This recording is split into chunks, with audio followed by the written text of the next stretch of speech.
Buenas noches, presidente. Gracias por recibirnos. Bueno, lo primero que queremos saber con Cata, ya de entrada, es si tiene el nombre del reemplazante de la ministra de Justicia, Marcela Lozardo. ¿El nombre del reemplazante o de la reemplazante? No, sí lo tengo. Lo que pasa es que, la verdad, toda esta semana se han tomado mucho tiempo en discutir algo innecesario, ¿no?, en los medios.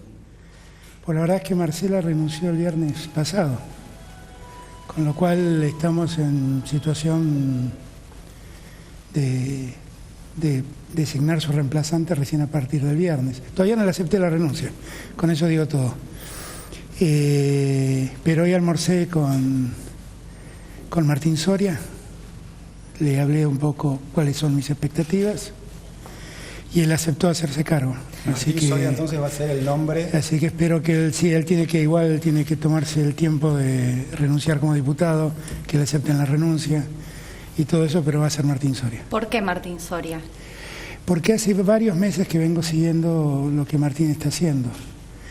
Creo que él entiende bien, él es alguien que también trabajó en los tribunales en su momento y es alguien que entiende bien lo que está pasando en la justicia hoy en día y que tiene una mirada absolutamente semejante a la mía.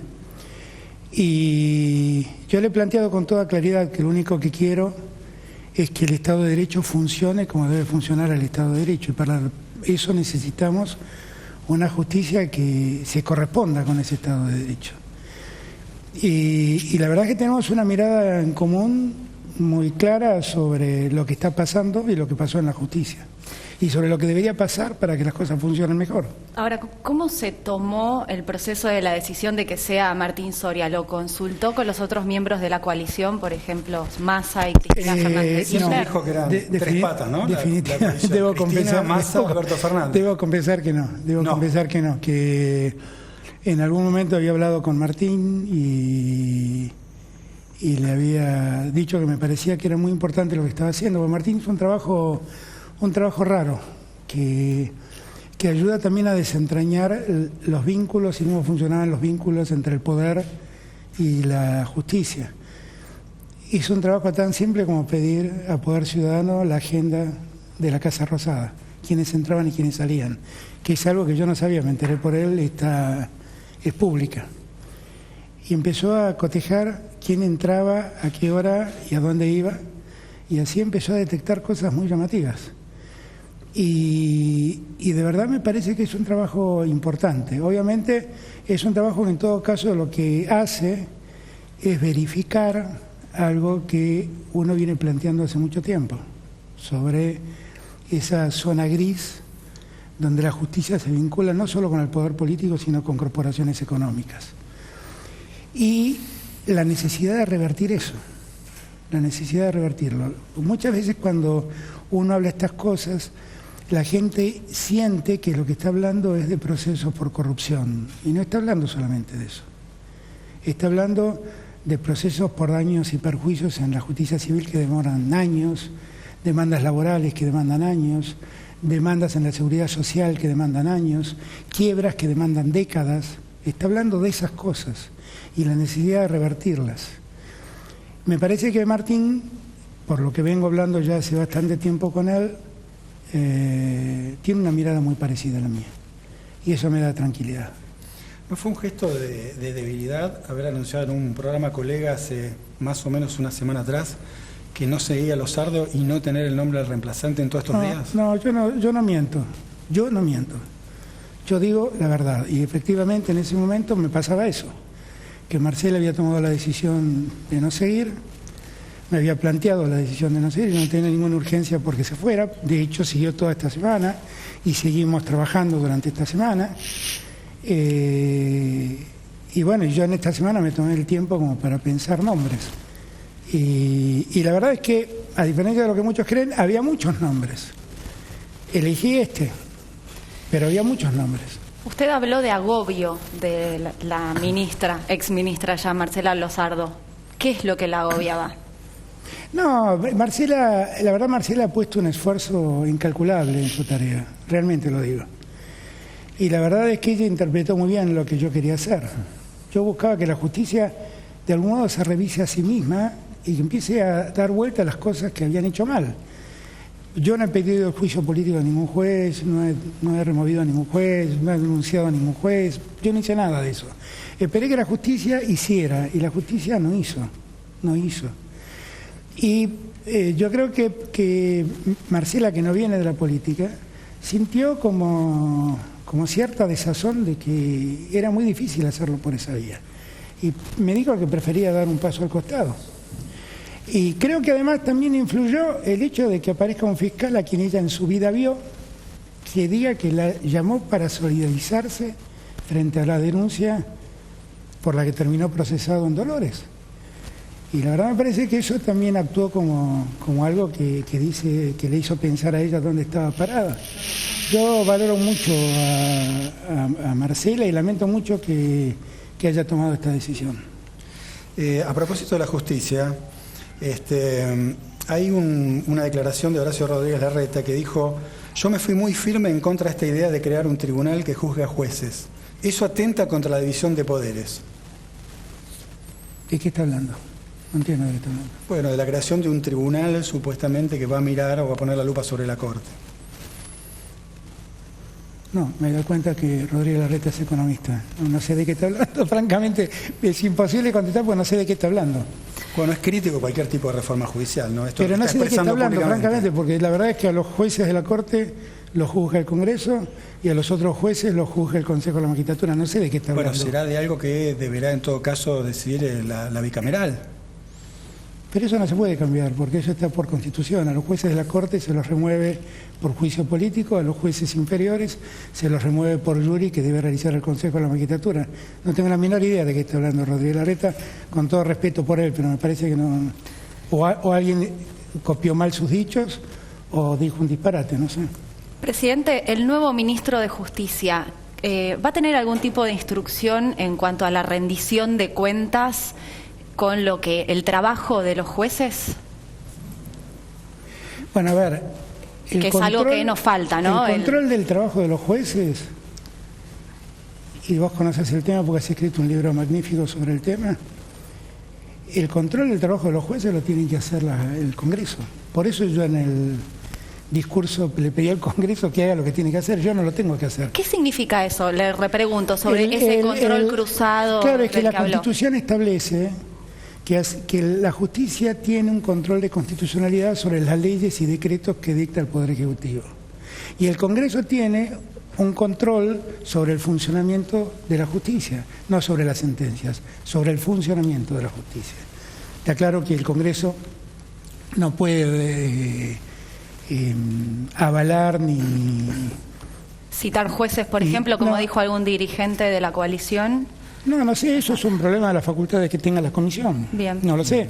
Pero lo que sí no puede es revisar sentencias, no puede ni derogarlas ni avalarlas, no es tarea del Congreso, pero sí puede ver cómo funciona. Y hay muchos datos interesantes para ver. Yo no me quisiera detener tanto en el tema judicial para no aburrir a la gente que creo que tiene otros problemas que les preocupan más. Pero hay muchos datos interesantes para ver. Porque cuando uno ve que en la Corte anualmente dice sacar más de 20.000 sentencias, y cuando uno mira, en verdad los fallos son 200, 300 y el resto son una plancha que dice, porque me parece que no hago lugar al recurso, que es el famoso artículo 280 del Código de Procedimientos, uno se da cuenta que eso no está funcionando bien. Porque si Diego Schurman y Alberto Fernández llegan a la Corte presentando un recurso de arbitrariedad, la Corte puede resolver discrecionalmente, decir al recurso de Alberto Fernández le digo que sí, al recurso de Diego Schurman le digo que no, sin dar ninguna explicación. Y esto está mal, claramente está mal. Entonces, cuando yo insisto en la necesidad de revisar estas cosas, yo no lo hago pensando en que tengo que perseguir a un juez o que un juez dicte un fallo que me moleste o no me moleste. Estoy hablando de cómo esto funciona orgánicamente. Y hablando de funcionar mal, la justicia en el mientras tanto, según organizaciones feministas, matan a una mujer por día. ¿El nuevo ministro de Justicia va a tener algún tipo de instrucción sobre cómo manejar los tiempos de la justicia y los femicidios que se siguen cometiendo? El problema ese es mucho más complejo, porque el problema judicial de los femicidios es un problema provincial. O sea, no es parte de la justicia federal, es parte de la justicia de cada provincia. Por eso, como es un tema absolutamente provincial, el otro día firmamos ese acuerdo con todos los gobernadores, poniendo a la violencia de género y al femicidio como una política de Estado y reclamando que todos, como diría mi hijo, nos pongamos las pilas para resolver un problema que socialmente es muy grave, muy acuciante, muy delicado y que no podemos seguir conviviendo con eso. Ahora, no es un tema que depende ni del presidente, ni del ministro de Justicia, ni del Poder Ejecutivo Nacional. Es un problema que depende de cada jurisdicción, de la justicia de cada jurisdicción. Vamos a hablar un poco de vacunas. Me gustaría, en todo caso, arrancar con el tema del vacunatorio VIP, o el llamado vacunatorio VIP. Primero se habló con Ginés, después de ese episodio, qué hablaron, qué dijeron, y después si hay alguna autocrítica por parte del gobierno por lo que ocurre o precisamente. Lo que pasa es que dentro del concepto de vacunatorio VIP hemos quedado metidos un montón, qué sé yo, no sé. Yo encabezo esa lista y la verdad yo no sé qué. Bueno, uno podría considerar que el presidente es estratégico, pero la otra pregunta es... Pero la encabezamos Alberto Fernández, Cristina Kirchner y Axel Kicillof, y después una serie de gobernadores y después una serie de intendentes. Bueno, pero toda la familia del exministro de Salud, toda la gente que no debía vacunarse. No sé, lo primero que digo es, hay que circunscribir bien de qué estamos hablando, ¿okay? Porque cuando uno empieza a limpiar, el número se reduce mucho. Bueno, concretamente... Ahora, aunque hubiera uno, está mal. Aunque hubiera uno, está mal. Y por eso tomé la decisión que tomé. La vacuna es un bien escaso, que todos necesitan. Y los adultos mayores más que nadie. Y por lo tanto nadie puede tener el privilegio de llegar primero. Hay un orden de prioridad que se va dando de acuerdo al momento en que se inscriben y la posibilidad que tiene cada jurisdicción de ir vacunando. Entonces, cuando yo vi lo que había pasado, para mí pesar, porque yo quiero aclarar que tengo el más alto concepto de Ginés. Creo que Ginés es el mayor sanitarista que tiene la Argentina. ¿Y cómo pudo pasar algo así en su ministerio? Porque creo que se descuidó y porque tal vez fue débil. A mí mucha gente me pidió vacunas para su madre, para su padre, y cuesta mucho decir que no. Cuesta mucho porque la gente piensa que uno tiene el monopolio de la vacuna. La gente debe pensar que yo en mi freezer tengo guardadas vacunas. Ahora, ¿cómo se explica? Y la verdad es que cuesta mucho decir, no, mirá, a tu madre no, lo lamento mucho, pero no, porque el que está reclamando por amor, por mil motivos. Es en verdad un dilema enfrentar ese problema, es un dilema ético. Ahora, presidente, le preguntaron a Duhalde por qué se vacunó y él dijo, pregúntenle al gobierno, ¿por qué se vacunó él, su mujer y creo que 2 hijas, ¿no? Sí, la verdad hubiera sido hubiera sido mejor, no voy a calificarlo, hubiera sido mejor que diga la verdad. No es que tocaran timbre y dijeron, acá vive Duhalde, lo queremos vacunar. ¿Y cuál es la verdad? Y la verdad es que él debe haber pedido que lo vacunen, porque si no, no tiene ningún sentido. Como debe haber pedido que lo vacunen todos los que fueron vacunados allí. No es que andamos haciendo sorteos y salió el nombre de Duhalde. Ahora, estuvo la renuncia de Ginés. Hay, no sé, una community manager del ministro de Economía. ¿Cuál es el corte? ¿Quién es estratégico y quién no? No, pero ahí hay una explicación que hay que dar. Martín tiene que viajar ahora a Estados Unidos y después a Europa para tener reuniones con la gente del G20. Y el mismo G20 recomienda vacunar a las personas que tienen que tener este tipo de tareas. Y cuando viaja Martín, no viaja solo, viaja con un conjunto de gente. En verdad, esa persona a la que vos hablás es un poco la responsable de prensa de Guzmán. Y por eso ella lo acompaña y por eso entiendo que ella se vacunó. Entiendo que ese es el motivo. De todas maneras, yo insisto, lo que estamos discutiendo, ¿no? Llevamos, yo calculo que a esta altura debemos tener 2,5 millones de vacunas aplicadas y estamos discutiendo 4 casos, 5 casos. Bueno, pero las vacunas son un bien escaso, es algo súper sensible. Claro, absolutamente. Y yo le quería preguntar si usted siente que esto impacta en su imagen política o cómo golpea yo no sé cómo, el escándalo de las vacunas. No sé cómo impacta, pero entiendo que la gente se sienta mal. Yo lo entiendo, porque además yo he tenido la decisión de a muchos que me pidieron, gente que quiero y respeto mucho, que me pidieron el auxilio de la vacuna, les dije que no. Pero por ahí esa decisión que yo tuve a otros les costó más, yo no sé. Y lo que les costó y autorizaron eso, bueno, pagaron con su cargo. Y para mucho dolor mío, porque prescindir de Ginés para mí no es fácil, mucho dolor, más allá de que Carla es una maravilla, un hallazgo, y yo creo que lo va a hacer muy bien. Pero prescindir de Ginés... No me dijo a propósito eso que habló con Ginés. No, no he hablado con Ginés todavía. No he hablado, estoy dejando que el tiempo pase y podamos hablar. Hablando de vacunas, hoy el infectólogo Eduardo López habló de que la vacunación va lenta. ¿Qué pasa con el ritmo de la vacunación y está previsto que lleguen nuevas vacunas en estos días? Están previstos que lleguen vacunas de Rusia y vacunas chinas en las próximas 2 semanas. Y la vacunación va tan lenta como 2 cuestiones hay. Primero, la capacidad de vacunación. Por ejemplo, la provincia de Buenos Aires se está vacunando mucho.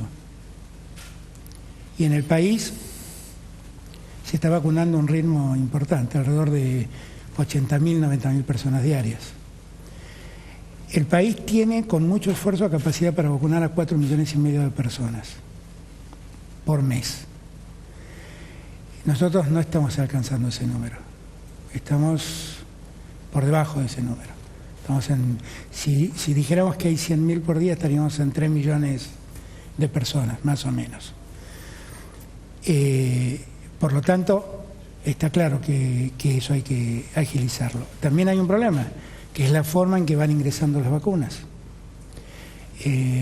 Ingresaron vacunas, las vacunas rusas, ahora entiendo, por un compromiso que ha asumido la Federación Rusa, que van a cumplir lo contratado y van a apurar las vacunas, el ingreso de vacunas a la Argentina. Y hemos hecho un acuerdo con China, con Sinopharm, y ellos sí están entregando en cantidad y en las fechas que Ahora, todavía no acordamos. se pueden vacunar los mayores de 60 con esa vacuna. Pero estamos cerca de hacerlo, porque el proceso es el mismo que pasó con la vacuna rusa. Se habilitó inicialmente para los menores de 60 y hay que hacer un trámite de análisis de datos científicos que a mí me exceden, pero que está haciendo el ANMAT, y yo confío que en breve eso va a estar habilitado. ¿Y entonces van a llegar esta semana nuevas dosis de la vacuna rusa? Todo indica que esta semana vamos a recibir una cantidad importante de vacunas rusas, y la semana siguiente, si no me equivoco, estaríamos recibiendo vacunas de chinas, 3 millones de vacunas. ¿Cree que fue un error de comunicación haber contado los términos del contrato sobre la vacuna? No, eso, yo dije la verdad. Otro no cumplió el contrato. ¿Cuál es la verdad Yo con dije la Pfizer, verdad. presidente? ¿Cómo? Con Pfizer, ¿cuál es la verdad? ¿Qué pasó? Que Pfizer puso muchos obstáculos para firmar el acuerdo. ¿Pero qué exigía? Bueno, el problema que tengo con Pfizer es que hay un pacto de confidencialidad que nos pide que no hablemos. Pero muchas de esas cosas terminaron publicadas.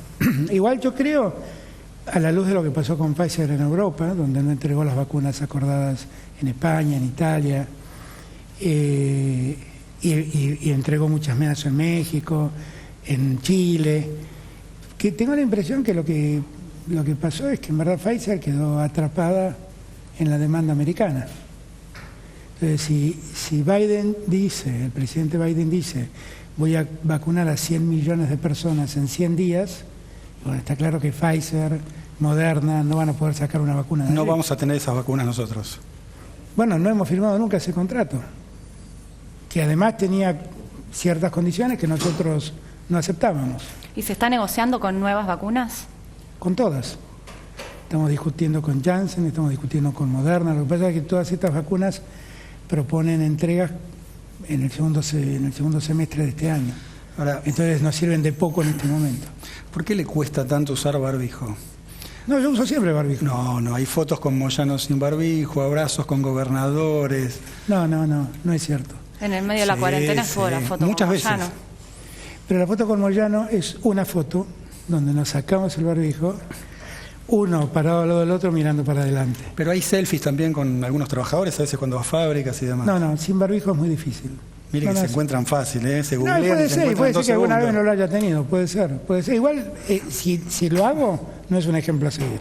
Está bien. Si lo hago, no es un ejemplo a seguir. Le quiero preguntar se está hablando mucho de restricciones con Brasil, nuevas restricciones. ¿Cuáles van a ser esas nuevas restricciones? ¿Están claras? No, nosotros esta semana estamos preparando una serie de ideas para proponerle a la sociedad, porque todo indica que la pandemia va a seguir, está claro que va a seguir, porque además es una cepa que va cambiando y cuando la creemos dominada aparece en otro lado con una variante y las variantes parecen ser más infecciosas, más contagiosas. Entonces tenemos que aprender a convivir con la pandemia. Así que lo que estamos organizando es una serie de medidas, primero para cuidarnos, porque lo más importante es que nos sigamos cuidando. Segundo, para explicar exactamente cómo vamos a seguir con el plan vacunatorio. Yo quiero aclarar que tengo dedicado gran parte de mi tiempo a las vacunas. Lo que más me importa hoy en día es que los argentinos y las argentinas se vacunen, porque eso hace a la salud futura de la Argentina y presente, y ver un poco cómo hacemos para cuidarnos de los riesgos más cercanos. O sea, Brasil hoy en día está en un problema muy serio, Paraguay tiene un problema muy serio en algunas regiones, y tenemos que tener cuidados. Hoy leía un contingente de chicos que fue a hacer su curso de fin de año a México y volvieron contagiados casi todos. Entonces hay que tener un cuidado muy grande, muy grande, muy grande. Así que vamos a extremar los cuidados. La verdad es que yo le pido a los argentinos que traten de no salir del país, que traten de quedarse en el país, que es riesgoso salir del país, que la pandemia se ha extendido mucho, se ha expandido mucho con cepas distintas a las que conocíamos hasta hoy y que por lo tanto debemos ser cuidadosos, que es lo más importante. Antes de pasar a otro tema, le quiero hacer la última de rubro vacunas. Sí. ¿Tienen pensado descentralizar para que vendan, por ejemplo, o se apliquen en prepagas o la vendan en las farmacias? Primero hay una recomendación internacional de que las vacunas se vendan a los estados, precisamente como una cuestión de demanda global y para considerarla un bien público global y para evitar ese comercio con las vacunas. Segundo, que a mí me interesa que se vacunen todos los argentinos, no los que tienen plata, no los que tienen plata. A mí no me parece feliz esa idea que dice el que pueda pagarla que la pague, conduce a que unos pocos que tengan plata tengan vacuna y otros muchos, como esos ricos se llevan la vacuna, dejen a otros que lo necesitan. Entonces lo mejor es que el Estado reciba y administre. Nosotros cada partida de vacunas que recibimos lo distribuimos en forma proporcional en función de la cantidad de habitantes de cada provincia.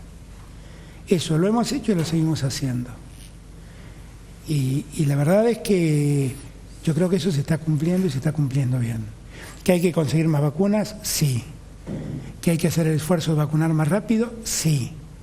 ¿Que lo estamos haciendo? Sí. ¿Que nos está saliendo? No. No nos está saliendo. No nos está saliendo porque hay dilación en la entrega de vacunas y eso hace que la vacunación sea más lenta. Presidente, lo llevo a Formosa. ¿Por qué en Formosa ha habido restricciones por la cuarentena y también violación de los derechos humanos con represión desproporcionada cuando, por ejemplo, en la ciudad de Buenos Aires han habido protestas contra la cuarentena y no ha habido represión? Yo lo que tenía que decir respecto de la violencia institucional ya lo he dicho. Yo no la comparto, no la avalo, creo que debe ser investigado y creo que deben ser sancionados los que han ejercido ese tipo de violencia. Se lo he dicho también al gobernador Infran, que debo confesar, compartía mi mirada.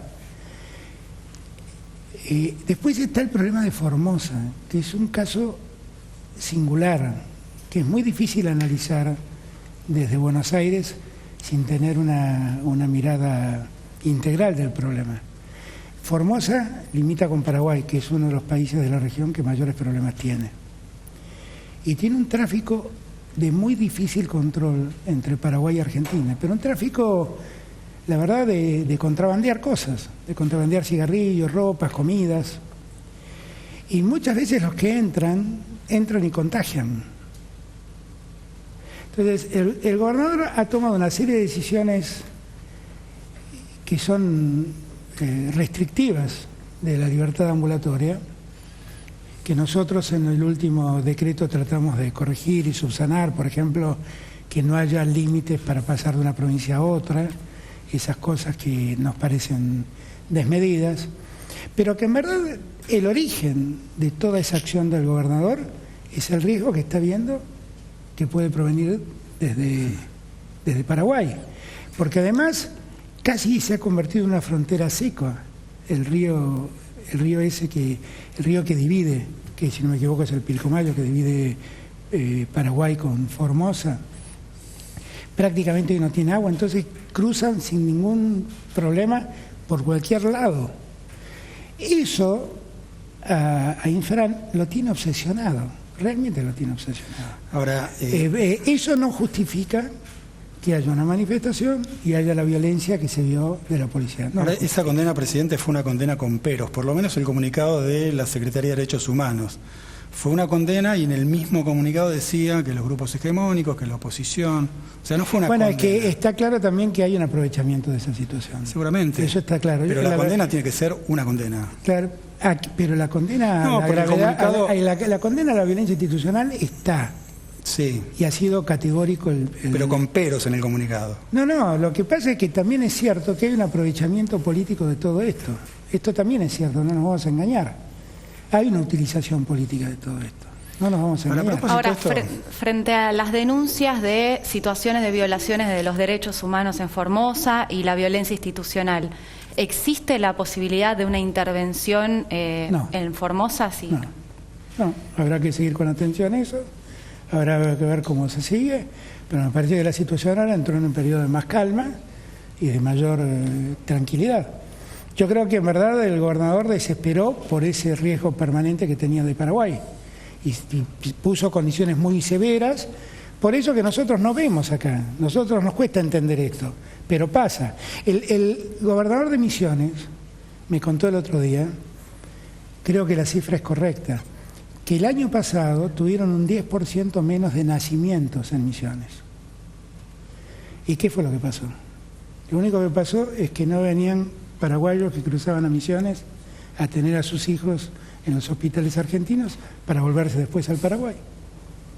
O sea, hay en esa región de la Argentina un intercambio de gente permanente que en una situación de pandemia lo hace muy complicado y que hay que entenderlo y sacarse en todo caso los preconceptos o los enojos o los gustos o disgustos que uno tenga respecto de un gobernador. Ese problema existe y controlarlo es muy complejo, muy complejo. ¿Presidente sabe quién lo atacó en Chubut? No. Si lo supiera sería todo más claro, no. Pero yo tampoco le doy demasiada trascendencia. Creo que es un grupo Era un grupo de muy pocas personas, esta es la realidad. Muy violentos. Tiraron una piedra que nosotros guardamos de recuerdo, porque quedó adentro de la combi, que si le pega en la cabeza a alguien lo mata, eso no tengo ninguna duda. ¿Y cómo pudo pasar algo así? Porque, digamos, también se puede pensar en cómo viven los ciudadanos de a pie la inseguridad y llega a penetrar la seguridad presidencial. ¿Cómo sí, pudo pero pasar yo no me sentí tan inseguro. Yo vi un montón de gente enojada, que el fenómeno del hombre masa del que hablaba Ortega y Gasset existe, gente muy enojada que en su enojo cometió esa locura, simplemente. Que el enojo estaba básicamente fundado contra el gobierno provincial, por lo que yo escuchaba que decían, y con la idea de que la minería se desarrolle en esa provincia. Pero no prevé rever un esquema de seguridad. Miren, yo la verdad, 4 locos que me tiran piedras, que se hagan cargo de lo que han hecho. A mí alejarme de la gente no me van a alejar. Ahora, esos 4 locos... Yo la verdad es que para mí poder escuchar a la gente es muy importante. Yo cuando me acerco a la gente y me saco selfies, escucho lo que me dice la gente, escucho. Y me dejan cartas, y ninguna carta va a un cesto de basura. Todas las cartas son leídas. La verdad es que detrás del tema de la seguridad del presidente hay una demanda de que el presidente tome distancia. Yo eso no lo voy a hacer. No lo voy a hacer. Si hay un loco que quiere tirar piedra, que tire piedra. Si hay un loco que quiera enfrentarme, que me enfrente, que le voy a contestar. Yo no tengo ningún problema. Pero no ves fallas en el sistema de seguridad. Bueno, yo creo que me parece que la provincia no fue lo suficientemente lo activa que debió haber sido para evitar eso, porque además era la muerte la crónica de una muerte anunciada. Todos sabíamos que podía pasar eso en determinadas circunstancias y pusieron todas las circunstancias para que eso ocurra. Bueno, hay una pelea feroz entre la provincia y la intendencia a propósito de este tema. Por eso, todos sabíamos que podía pasar. Pasó, ya está. Que cada uno se haga cargo de lo que ha pasado. Yo lo que no quiero es que 4 idiotas que tiran piedras me saquen de lo que tengo que hacer. ¿Cuál es el objetivo? Una pregunta con una mano en el corazón. Ya cambiando de tema, ¿no? Hablando un poquito de economía. Igual yo siempre te contesto con una mano en el corazón porque no. Bueno, con las dos entonces. Dale. Con la verdad de siempre. ¿Realmente creen que se va a cumplir la meta de inflación del 29%? Vamos a hacer todo el esfuerzo por cumplirla, claro. Vamos a hacer todo el esfuerzo por cumplirla.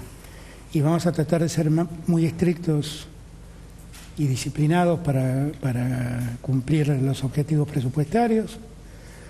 Y vamos a tratar de que se cumpla. Y vamos a tratar de que nos ayuden los empresarios, y vamos a tratar de que nos ayuden los sindicalistas, y vamos a tratar de todos ayudar a que la Argentina se recupere sin inflación. Vamos a intentarlo. ¿Qué sé yo? Yo ayer o antes de ayer leía, la semana pasada mejor dicho, el balance de una gran empresa productora de alimentos y las ganancias que tuvieron podrían ayudar un poco y ayudar los precios, ¿no? Algunas ayudan, otras ayudan menos. Y a veces también no es responsabilidad de esas empresas productoras de alimentos. A veces también hay todo un sistema de distribución que va complicando el precio final que paga el consumidor. Yo diría que en los supermercados, por los datos que el INDEC me ofrece, se respetan mucho los precios que se acuerdan. Se respetan mucho. Y me parece que en los lugares donde no son supermercados, que son los almacenes de barrio, los pequeños comercios, los supermercados chinos, sí, que en verdad nunca quisieron entrar a este acuerdo, y en verdad habría que preguntarse por qué lo hacen, por qué nunca quieren entrar. Allí me parece que hay un aumento de precios que no tiene ninguna explicación. Bueno, la nafta va empujando también, ¿no? Y la nafta aumenta relativamente, pero la nafta lleva 2 años sin tocarse, ¿no? Relativamente. Bueno, no pero puede ser, ahora está aumentando. Claro, pero no puede ser que porque tuvieron 2 años, vuelvo a repetir, esa empresa que tuvo las ganancias que tuvo, tuvo esas ganancias con las tarifas de luz, con las tarifas de gas y con las naftas congeladas. Entonces, nada justifica eso. ¿Cuán atada está la recuperación económica al acuerdo con el FMI este año? No es que está atada. En verdad nosotros tenemos que terminar de resolver un problema muy serio, que es el problema de la deuda. El tema es cómo se resuelve el tema de la deuda. ¿Cómo queremos resolverlo? Si queremos resolverlo accediendo a un símil de solución o queremos solucionarlo. Esa es la discusión. Yo quisiera encontrar una solución, es decir una vez, mira, así te puedo pagar y eso poder cumplirlo. No quiero firmar algo que dentro de 4 años estemos revisándolo porque no se puede cumplir. Y es esa la discusión que tenemos, ese es el debate que tenemos. Y es una discusión, ninguna discusión entre un acreedor y un deudor es algo fácil, es complejo, claro que es complejo. Porque son intereses que se chocan. ¿Ese acuerdo va a ser antes o después de las elecciones? Cuando lleguemos al acuerdo, no lo sé. Y Alberto lo que Fernández, yo no voy a hacer, miren, este año tenemos que pagar alrededor de 3.000 y pico de millones de dólares al fondo. El año que viene tendríamos que pagarle 18.000 millones de dólares al fondo. Y al año siguiente teníamos que pagarle 19.000 millones de dólares. ¿Se dan cuenta que arreglar semejante estropicio que hicieron otros no es tarea simple? No es tarea simple. Me parece que lo que debemos hacer es seguir discutiendo con el fondo, tratar de encontrar una buena solución y que esa solución no postergue los intereses de Argentina. Por eso la pregunta era ¿cuánto cuánto importa a los fines del crecimiento el acuerdo con el fondo. Entiendo que a los fines del crecimiento no mucho. Sí importa a los fines de tener crédito en el mercado internacional. Y en esos términos hay que tratar de resolverlo, y ojalá lo podamos resolver cuanto antes. No es que yo estoy dilatando una solución porque creo que me conviene postergarla. Lo que estoy intentando es que esa solución sea una solución de una vez y para siempre. ¿Hay algún plan específico? Toda la crisis, la pandemia dejaron a mucha gente afuera del mercado laboral. ¿Hay algún plan para crear trabajo formal? Hay un montón de planes para crear trabajo formal, y de hecho todo lo que estamos haciendo en el Acuerdo Económico Social tiene eso como una de las principales prioridades. Nosotros tenemos a su vez el apoyo del Estado para aquellos que difícilmente puedan incorporarse a la formalidad, pero puedan desarrollar algún oficio, alguna tarea, y nosotros los ayudamos con la compra de herramientas y demás para que puedan desarrollar esas tareas. Ahora, está claro que la economía está creciendo mucho, a un ritmo importante, y que el empleo formal también está creciendo a un ritmo importante. Está claro que venimos de una pandemia y estamos en una pandemia. Lo que nosotros necesitamos es que cuanto antes esa recuperación se sienta en la vida de la gente. La recuperación está ocurriendo. Todavía no lo siente la gente, estoy seguro que no lo siente. Hablando de lo que siente la gente, ¿cuánto va a incrementarse las tarifas? Bueno, yo he propuesto, si yo siguiera el sistema que Macri ha propuesto, la luz en marzo tendría que aumentar 165%, creo. Y el gas debería haber aumentado 80% en agosto y 120% ahora en marzo tendría que aumentar. Yo no voy a hacer eso con los argentinos. Yo dije siempre que las tarifas necesitan indefectiblemente tener que ver con las condiciones de una sociedad dada en un momento dado. Así dicen los sociólogos. Y entonces las tarifas se tienen que corresponder con los niveles de ingreso de la Argentina del presente. Entonces he propuesto que declaremos la emergencia durante un año para que en ese año las tarifas no crezcan más que los salarios. Con lo cual las tarifas van a tener un tope. El 80, 85, 75% de los salarios los que el Congreso disponga, de los aumentos salariales. ¿Con qué fin hacemos esto? Con el fin de ordenar el mecanismo de subsidios que tiene la Argentina. La Argentina de hace muchos años viene subsidiando indiscriminadamente a todos los consumidores, pero hay consumidores que pueden pagar. Y entonces me pregunto por qué lo estamos subsidiando. Lo que la Argentina, el Estado Nacional, debe hacer es subsidiar a los que les cuesta pagar esos servicios, pero no a todos. Entonces lo que estamos haciendo es segmentando el mundo de esos consumidores de energía eléctrica o de gas, para saber quién debe recibir el subsidio y quién no. Esto nos va a demandar aproximadamente 8 meses, 9 meses de trabajo. En el mientras tanto, estamos por mandar en estos días la ley de declarando la emergencia energética, que nos faculte aumentar las tarifas en esos límites que antes dije. La gente que va a trabajar muchas veces se ven en los móviles de televisión, o si uno viaja en transporte público, colectivos llenos de gente, las paradas de los trenes también, las estaciones llenas de gente. ¿Hay algún proyecto para mejorar cómo viaja la gente a su trabajo? Sí, eso es un problema estructural que tiene la Argentina desde siempre. Y en las grandes ciudades más que en ningún lado. Y en Buenos Aires más que en ningún lado. Y eso hay que ir corrigiéndolo. Y en una pandemia será tan importante multiplicar el número de frecuencias de trenes o de frecuencias de ómnibus para que la gente no se agolpe en un micro o en un vagón de tren. Pero no es una cosa simple de resolver. Porque no es fácil aumentar frecuencias en las vías de un tren, porque todos los trenes pasan por la misma vía. Tampoco es fácil sumar vagones, porque los andenes se terminan. Y tampoco es fácil exigirle en este momento a las empresas de transporte una mayor inversión en móviles, porque vienen de un año tremendo. O sea, tengamos presente que prácticamente todo el año pasado estuvieron sin transportar gente las empresas. y el Estado subsidiando esas empresas. Entonces, esa preocupación que bien planteas, Catalina, es una preocupación que tenemos, pero que no sé si es este el momento ideal como para plantear solucionarlo. No, yo también, porque es pandemia y muchas veces hay mucha gente junta. Tenés razón, eso tiene que ver con la educación. Sí, los protocolos. Eso tiene que ver con la... Bueno, es que hay dos soluciones.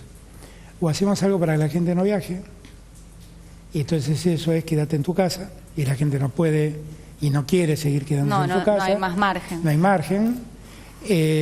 O aprendemos a convivir con la pandemia, que es esto de lo que yo hablaba antes. Eso que vos marcabas, Diego, ¿por qué no te saques el barbijo? Aprender a vivir con el barbijo, aprender a vivir con la distancia. Que usted se lo saca a veces. Bueno, por eso, si lo hago, no sigan mi ejemplo. Eso es así. Mejor si lo hace. No. Ahora, yo lo hago, pero es posible que alguna vez me distienda y lo haga. Presidente, usted mencionó a Macri. ¿Hace cuánto que no habla con Macri? No sé, muchísimo. Desde la vez que me recomendó no hacer la cuarentena. ¿Y es cierto que en alguna de esas conversaciones él le manifestó preocupación por la causa del correo? No. ¿No? En esas conversaciones no. Alguna vez manifestó su preocupación por lo que podía él intuía que podía ser una persecución. Pero no, en esas llamadas nunca me planteó eso. Es año electoral, ¿hay algunos nombres ya de candidaturas en la provincia de Buenos Aires y en la ciudad? No, y no te estoy mintiendo, no lo tenemos. ¿Y va a haber paso? Eso es un tema que tiene que resolver el Congreso. Los gobernadores insisten en no hacerlo. Creo que tienen un argumento interesante, que es que objetivamente las PASO van a ocurrir en el mes de agosto, que es el peor mes del invierno argentino, y que si la pandemia hasta ese momento subsiste, nos estamos exponiendo a un riesgo muy grande. Y eso, me parece que los gobernadores tienen razón. Hay un elemento secundario que yo no puedo dejar de ponderar, que es que prácticamente con el precio que me cuestan las PASO, pago las vacunas rusas que tengo que pagar. Entonces, la verdad es que es un tema que tiene que resolver el Congreso. O sea, el presidente Alberto Fernández estaría de acuerdo con la posibilidad de suspender las PASO.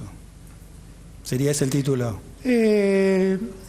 No, digo que tiene lógica. A mí la verdad me da lo mismo que hagamos PASO o no hagamos PASO, en el sentido de que sé cómo nos va. O sea, que no tengo muchos problemas. ¿Cómo les va? Muy bien. No tengo muchos problemas con eso.